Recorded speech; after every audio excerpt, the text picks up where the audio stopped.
Try that again. Mono Sanbonani, hello, how's it? Welcome to another episode of the Big Daddy Liberty Show, coming to you on a Thursday evening and not on its traditional Wednesday evening. Apologies for that. Just whilst I'm on it, if you are watching, whether on Facebook, YouTube, or on X, do me a favor. In the comment section, let me know where you're watching from. It's always very interesting at the very beginning to find out where the audience is watching this particular episode from. And do me an even solid favor, if you are watching on any of these mediums, hit that like button, smash that like button, please. Help me get my engagement up. Get them up, get them up. And of course, share the stream, pardon me. Let people know that we are having this conversation. Guys, let me know if the sound is okay. And if you're watching on YouTube in particular, hey guys, help me reach my goal of 45,000 subscribers by the end of the year. So please subscribe to the channel and do me that solid favor. And of course, a reminder to you that we have a website. Find us, please, at bigdaddyliberty.com. Now, with that being said, do we not have an interesting show for you tonight? Goodness me, what a weird week it's been. One characterized by mummish after mummish after mummish.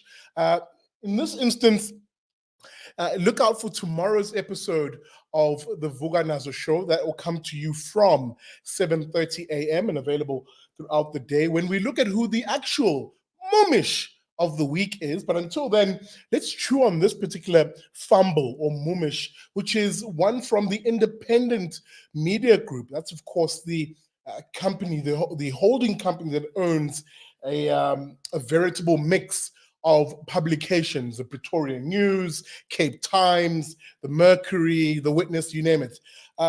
This, of course, a newspaper group owned by a very, let's call him colorful, if not creepy, business owner, Iqbal Surve. Now, we'll get into that in a moment, but what is the actual story here? Well, the story pertains to Iqbal Surve's experience on social media.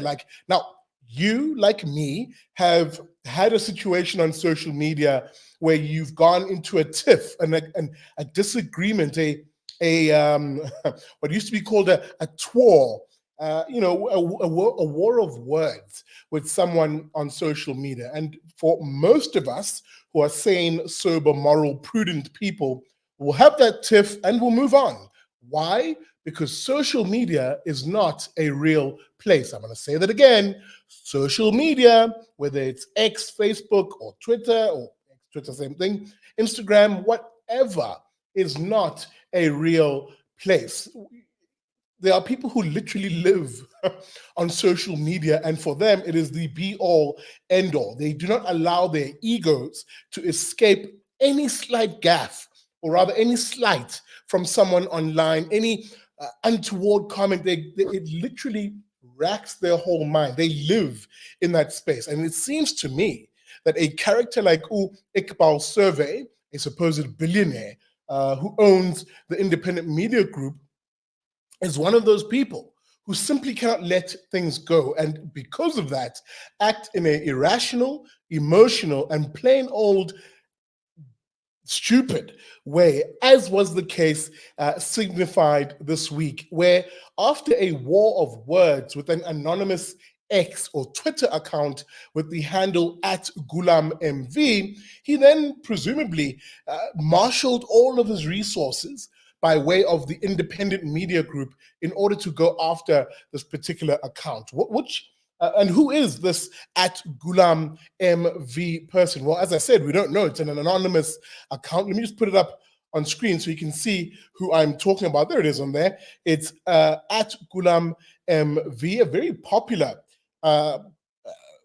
account, pardon me, on social media that is on X, with nearly 125,000 people following it. And why? Well, because this account seems to be, on the one hand, highly critical of some politicians in government and generally in South Africa. In fact, its whole bio line there is an almost proud display of who it's been blocked by, naming the likes of Julius Malema, Floyd Chivambu, both from the EFF, Jacob Zuma, as a badge of honor to be blocked by them. And why again? Because these particular accounts receive the they received that two-piece, that pow from this account, which seems to also have quite a lot of insights and inside information around these politicians, presumably because it does, either have contacts, whoever the person behind it is, or alternatively, it's someone who is involved in politics. We don't know, but that's the whole point about some of these online accounts. There are some people who choose to be anonymous online, maybe because they work in places where the information they do share would be very sensitive. I've never had a problem with people having pseudonym or anonymous accounts, because there are some people who work, as I said, in very sensitive jobs, but want to be able to contribute to the public discourse, especially if they've got juicy insights like this account often has. Excuse me, folks. Let's get some of that coffee going. So it's that approach by this @Gulam MV account that has pissed off many politicians, and in this instance has pissed off the owner of the independent media group, Iqbal Survé, because this account has been going in heavy on Iqbal, dredging up a whole bunch of accusations of wrongdoing and alleged corruption, or alleged unethical business practices by Iqbal Survé. Clearly, Iqbal didn't like that.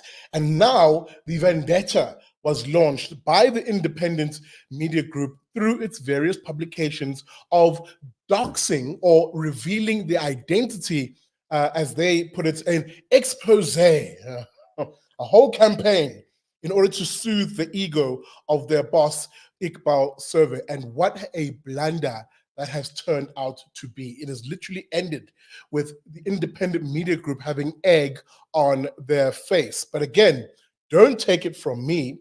Let's see how this entire saga played itself out. As I said, it really began online with a toing and froing between the accounts of @Iqbal Survé, the owner of the independent media group, a set of publications, and this anonymous account @Gulam MV. And what did it culminate in? Well, clearly a very brittle spirit, a fragile ego of Iqbal Survé, then employing his newspaper, seemingly, in order to go after this anonymous account to dox it.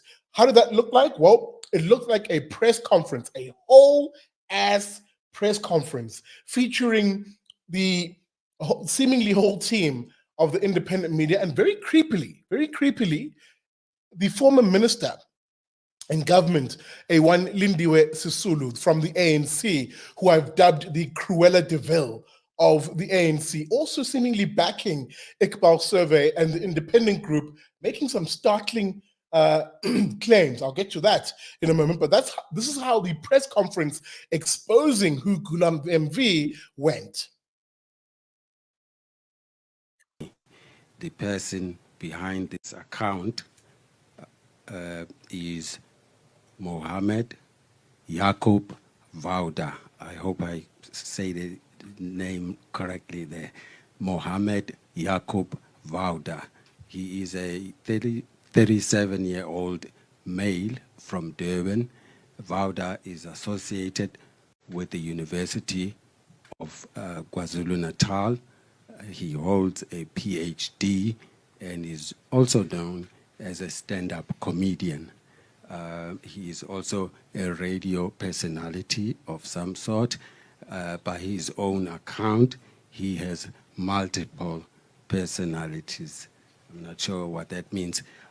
We have gathered a body of evidence linking Vauda to activities that are not only harmful, but also contrary to the principles of democracy that Gulam. That is laughable. Now, that's how this whole saga effectively began itself, with a press conference, a whole ass press conference, in order to appease the fragile and brittle spirit. Man, that man is a brittle spirit. What a brittle spirit. To have an online tiff with someone and then employ your whole company to go after this seeming individual, and to do so in the most unethical and in many parts of the world unlawful manner. Doxing someone or revealing the identity of someone who has opted to chosen to remain online is illegal in many parts of the world, and they may find themselves in trouble in this country too. But nonetheless, the deeply unethical nature of this for a newspaper group to dox someone who, let's be honest, has not broken the law, is not a criminal in terms of their conduct online, so it doesn't warrant you trying to find out who they are, and doesn't incite violence or anything like that. Simply, they are doxing this individual because he's hurt the feelings of their brittle spirit of an owner, Iqbal Survé. This is deeply unethical stuff. And the unethical nature and the morally dubious nature of this extends itself even further in terms of journalism 101, basic practices of what should be ethical journalists, which is the right of reply.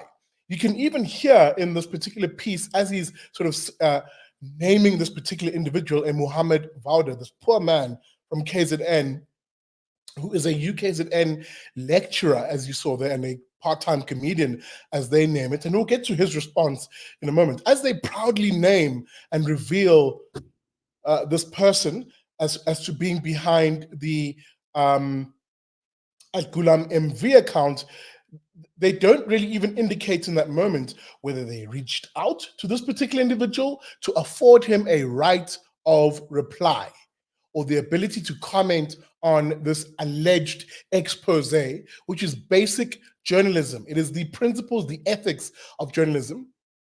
But of course, independent as a media group, independent as various media outlets, has completely gone down the toilet. Completely gone down the toilet. And it has been no one else's fault except theirs, because their media practices have turned to absolute shit. And this is not the first incident, by the way. Don't think, oh, Big Daddy Liberty, you're just picking on them because this is a topical issue. No, the problems at the independent media group have been long in the tooth. And at the helm of it is really the then new and now current owner of this particular group, Iqbal Survé. Where it began with multiple things: the juniorization of their newsrooms, effectively them removing themselves from peer accountability, no longer being a part of the South African press council. I'll correct myself a bit later, but effectively a peer group of journalists who hold each other accountable, the press code. They remove themselves from that. So if they write a terrible or factually incorrect story about you, you can't even go to their press council to have them fix that. They suddenly will police themselves, they said. Which I wouldn't have a problem with if they were actually doing it, but they're clearly not. Because you've now seen gaffe after fumble by them. Remember the Tembisa 10 babies? That story that 10 babies were born and were kidnapped by government at the Tembisa hospital. Oh, man. Mumish after mumish after mumish. That's the state of independent media now. And they literally now take it one step further by effectively naming and shaming an individual who might very well have nothing to do with this, purely on the basis, not because they broke the law, not because they're inciting violence or anything that is legally justifiable to do, but simply because he had an online tiff, or an account, an anonymous account rather, had an online tiff with their boss, Iqbal Survé, and then they used Iqbal, that is, used his own media group to go after this person. And this particular person has responded to this, if not via the independent group themselves. He issued a video, because as you can imagine, this random person's been named by a whole media group. It goes viral online with him being accused of being behind the account at Gulam MV, an account, by the way, which in its exposing various scandals, exposing various truths, exposing the dubious nature, the dubious and the corrupt nature of some politicians in this country, has made a lot of enemies. And to then, in an unsubstantiated manner, name and shame some random individual, a Muhammad Vauda, this UKZN lecturer, as being behind that account, you can imagine this person, probably his phone went nuts. And people who this account has made enemies of likely saw this Muhammad guy as a place to vent their anger, to maybe even place his life in danger. And indeed, that's what happened, prompting this poor man to now do a video basically saying, yo, what the fudge? This is not me. Again, don't take it from me. This is what Mohammed Vauda himself said as he realized this thing is literally blowing up and his name has been dragged into it. This is very weird, but a lot of things have been circulating about me nationally, that I am some guy behind one Twitter account, and I am definitely not that guy. I don't even use Twitter. I haven't used Twitter for like 8 years or something like that.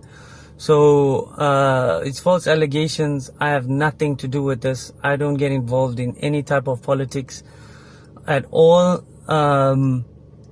Yeah, I'm getting threats and my family is getting threats, and this is absolutely weird and ridiculous. I cannot believe that this was put in the media, and yeah, it's definitely false allegations. I don't even know anything about politics. I don't even know the people in politics, to be honest. I only know like the heads of the political parties and no one else. So for me, this is like the weirdest news and the most scariest thing that can ever happen. And I'm very fearful for my life. Honestly, I'm really scared. So if you can get this message out to as many people as possible, I really appreciate it, because honestly, I have nothing to do with this whole thing.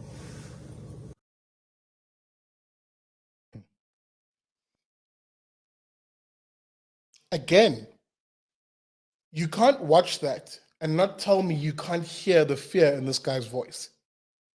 You can't watch that and not empathize with someone who clearly has been dragged into something which he now quickly realizes is extremely dangerous. And why? Simply because the ego of someone who owns a media group in this country couldn't handle having an online tiff with someone or some people, whoever is behind, whether it's one person or many people behind that account, who literally had Iqbal Survé's number and put him in his place online. Couldn't handle that.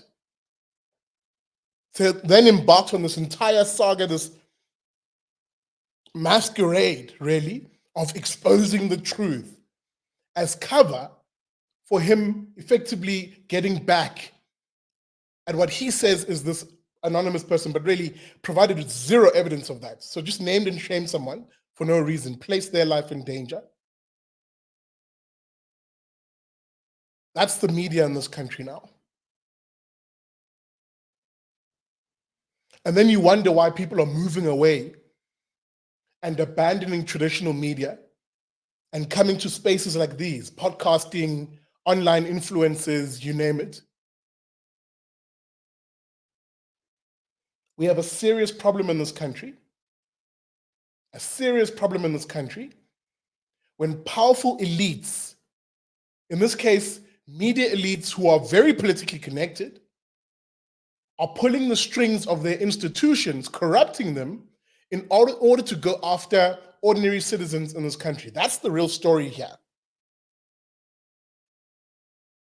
Because when I say powerful elites who are very entwined with politicians and the political elites, let me bring you back to that original press conference, which, bizarre as it was made even more bizarre with Iqbal Survé and the independent group bringing along, towing along with them, in tow, is ANC politician and former minister in this country of a myriad of portfolios, one of which happened to be the intelligence department, the Cruella de Vil of the ANC, Lindiwe Sisulu, who herself says, hey man, I had beef with at Gulam MV. I don't like at Gulam MV because they came after me as Cruella de Vil, as Lindiwe Sisulu. And that we used state apparatus. So much like Iqbal Survé is abusing his company, a private sector company, to go after this individual, Lindiwe Sisulu effectively admits that she abused state apparatus, government apparatus, to try and find out who this person is, to dox them perhaps, or even to try and punish them via the state apparatus. And as she's gobbling her way through this bullshit, she then makes a very startling and dangerous admission and does so casually, which is, oh, we bugged everybody. Excuse me, what? The spy agencies in this country were bugging everybody?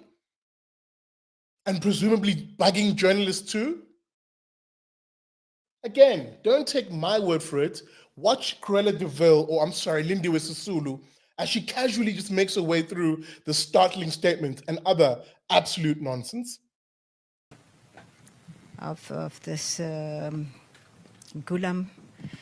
And for some time, we tried to track Gulam down, and we found that the person who was fronting for Gulam was in the presidency and a woman dealing with communication. We didn't get any further than that. And I regretted that our media had got to the point where it is now. I was the first Minister of Intelligence in this country. The previous one had been Joe Nhlanhla, and he passed away prematurely. So we were responsible for ensuring that the integrity of information, of individuals' information, is dealt with. We had very regular meetings with the media, and we ourselves were exposed to a lot of information. I mean, we bugged everybody, basically.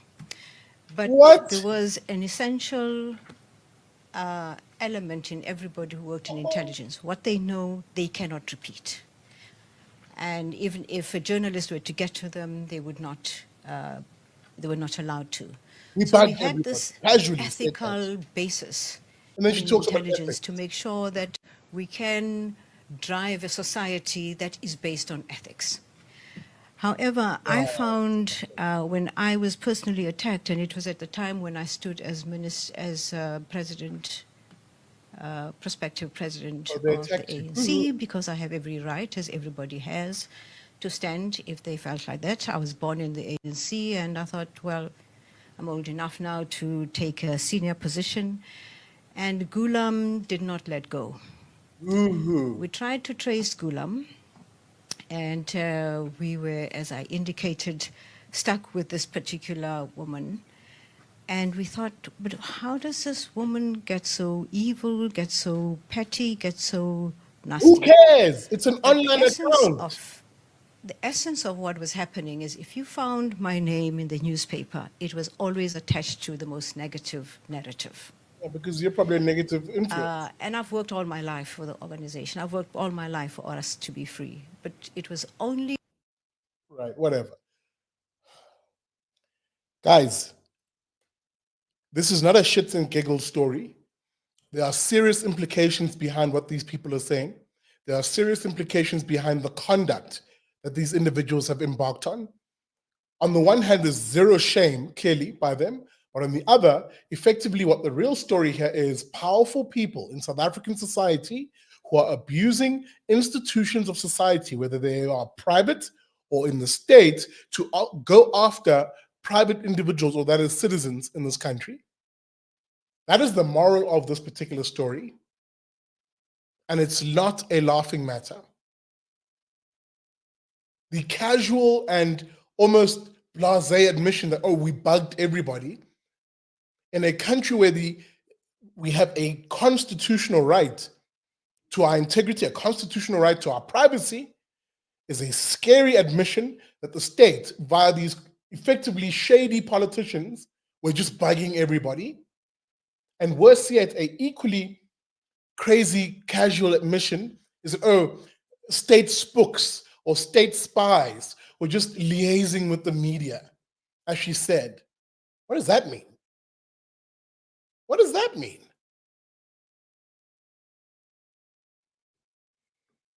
Again, it highlights the poverty of our media in this country, the poverty of our politics in this country, where no one really stands for the individual, no one really stands for citizens.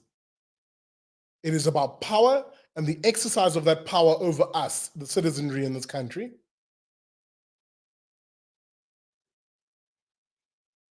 But again, in swoops, if I bring myself back to the story as I conclude, in swoops, a wonderful grouping of attorneys, lawyers, who, upon realizing that the rights of this man, Mohammed Vauda, are being trampled on by the elites in this country, the powerful in the society, namely Iqbal Surve, part of the political elites in this country, namely a Lindiwe Sisulu, former minister, a politician in the ANC, part of the powerful politicians, pardon me, in this country. Upon realizing that the rights of this individual are being trampled on by these powerful elites, in come these lawyers, these attorneys to say, you know what, actually, we'll defend this man's honor, we'll defend his dignity, and we'll defend his ability to protect himself from these hyenas, effectively, who are circling around here trying to appease the ego, the brittle spirit of Iqbal Survé. And what happened? Well, they sent lawyers' letters, as lawyers do, to the independent group, basically saying, hey man, you've effed up. You have effectively unethically doxed this individual who has nothing to do with this, and they're demanding a series of things. Let me just try and get to, let me see if I can find that initial lawyer's letter that was sent to the independent group, and it was, they were not laughing. They were not laughing in that letter. They were effectively saying, we're about to sue you to kingdom come in order to protect this particular individual who you've falsely named as being behind this particular account. Oh, watch, now I'm going to struggle to find the letter. But effectively, the speed with which that letter came also culminated with the speed with which independent media group have started to walk back this particular accusation and the naming of this particular individual. In fact, they then played this weird apology, but not really apology video that featured two of their journalists or two of their staff members, that's the independent group, who really looked like they come out of the Addams family. They just looked creepy as F.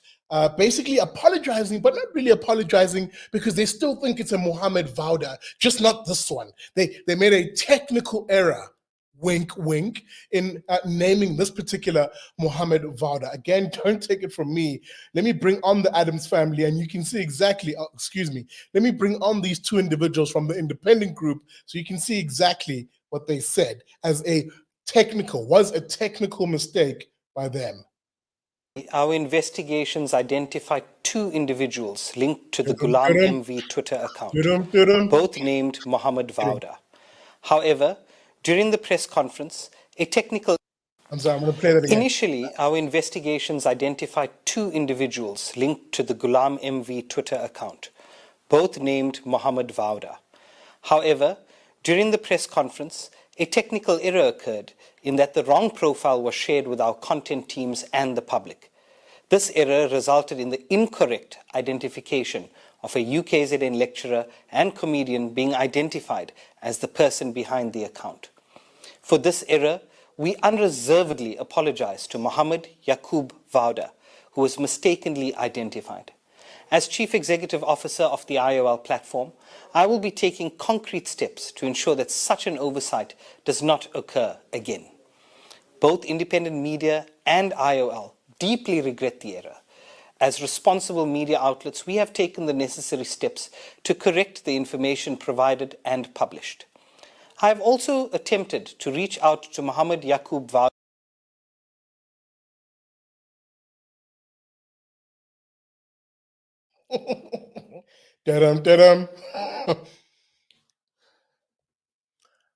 Leave aside the scary nature of what these people look like. They literally look like what we perceive independent media to be. Scary and just really do not want to meet them in a dark alley. That was a short clip that I clipped from what is effectively a almost 6 minute long video, 5 minutes and some change video, where this supposed apology is in the middle, somewhere in the middle. The rest are just gobbledygook. It wasn't this guy, it's actually this guy, and now we're going to double down on this bullshit. And sure enough, it was that non-apology apology that, again, perhaps irritated and irked this particular individual who they doxed, because it wasn't of the same prominence as a whole-ass press conference to name and shame him. And his life is still in danger. And indeed, his attorneys have done exactly that. They've gone back to the drawing board to say, actually, that particular apology that you're putting out is not good enough, because it doesn't actually fully openly say that, on the one hand, this whole thing is a sham and that what they're doing is dangerous. I'm going to try and find that, but even if I don't, you can find it online. Just search, in fact, even on the @Gulam account, to see that letter from the attorneys. I think it's Rupert Candy are the attorneys, and God bless Rupert Candy, the attorneys who are assisting this individual. God bless them, because they quite literally, in this instance, are doing the Lord's work of trying to protect this man from what effectively has been these bullies that are going, that have exposed his identity falsely, attributing him as being behind this Gulam account. And it's funny, as I conclude, even in that same press conference, Lindiwe Sisulu goes on to say, oh, it was a woman who worked in the presidency, but now, oh, it's also this guy who's a UKZN lecturer and part-time comedian. Oh, as they walk back the apology, or pardon me, as they walk back the accusation that it's this Muhammad Vauda, oh, now it's another Muhammad Vauda from KZN, somewhere else. He's a businessman and a criminal too. Who is it? Who is it really? At this stage, Gulam MV sounds like Carmen San Diego. Well, we're not asking where in the world is Gulam MV, but who in the world is Gulam MV? But my issue is, as I conclude, why does it matter? Who really cares outside of the brittle spirit, the fragile ego of Iqbal Surve? Yeah, we have a problem in this country, folks. We have a problem. And as I end, I'll say this. And by the way, I know Ramaphosa speaking right now. I couldn't give a flying fudge. We'll deal with him and what he had to say in the opening of the 7th administration parliament on Sunday at 8 p.m. on Liberty and Friends. So look out for that. So as I conclude, I'll say this. They've effectively ruined this person's life. This Muhammad Vauda, who was named falsely as being behind this account, they've ruined this man's life, and they must pay. And here's me hoping that Rupert Candy, the attorneys that are effectively taking this case on his behalf, will actually sue Independent Media Group and sue Iqbal Survé, sue him to kingdom come. They should sue him so that there is a lesson to be learned here, that actually, no, you can't do deeply unethical things like this that place the lives of South Africans at risk and simply get away with it as a, oops, sorry. It doesn't work that way, because this person's life now probably has to change, because you don't know what sort of crazies out there have not gotten the message that he's not the @Gulam MV account. And not that that should even matter, because it shouldn't have been doxed in the first place. This is what happens when your media is captured, and it's captured by people who don't actually really give a flying fudge about ethics in journalism, even though they'll present themselves as being the paragon of ethical journalism or the paragon of defending South African rights and the truth. Nothing could be further from the truth. These people are after power and preserving their image, shady as it may be, by hiding behind institutions that South Africans used to trust, like the traditional media. And is it any surprise then that South Africans are not stupid and are moving away from traditional media? Have a look at the circulation numbers of newspapers in this country. Have a look at the general numbers of traditional media. They're dropping. And in their place, people are migrating to news analysis and commentary from podcasters, people like me and others. I can rattle off a few names, where people are saying, look, even though we don't generate news and we just analyze a lot of it, they still trust our analysis over the actual news writers, that is the news, the journalists, the media in this country, traditional journalists and media. And if anything, social media is also introducing a groundswell of citizen journalists, people who are armed with their pens, armed with their camera phones, and they're providing real news on the ground in real time.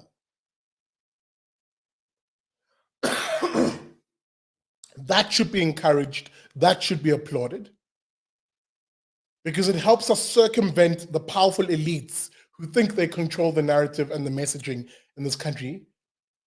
And when those elites have a brittle spirit and a fragile ego like Iqbal Survé, well, then I'm applauding the rise of citizen journalism in this country and other parts of the world. Anyway, that's it from me. Let me know what you think about this particular episode. Maybe it's something which sparked your interest. Maybe it's something that got you talking. I'll always look out for that in the comment section. Your comments are most welcome. And yeah, thanks for watching, guys. I'll see you tomorrow, bright and early at 7:30 for the Vuga Nazo show, where we'll discover who the momish of the week is. Look out for that. And of course, I'll see you again on Sunday for Liberty and Friends at 8 p.m. A reminder on your way out, please smash that like button, whether you're watching on Facebook, X, or on YouTube. Facebook, X, YouTube, that's right. And of course, subscribe to the channel if you're watching on YouTube. A reminder, we also have our website at bigdaddyliberty.com. With that being said, thanks for watching, guys, and I'll see you on the next episode. And as I like to say at the end of every episode, never trust a commie, especially one that owns a newspaper group.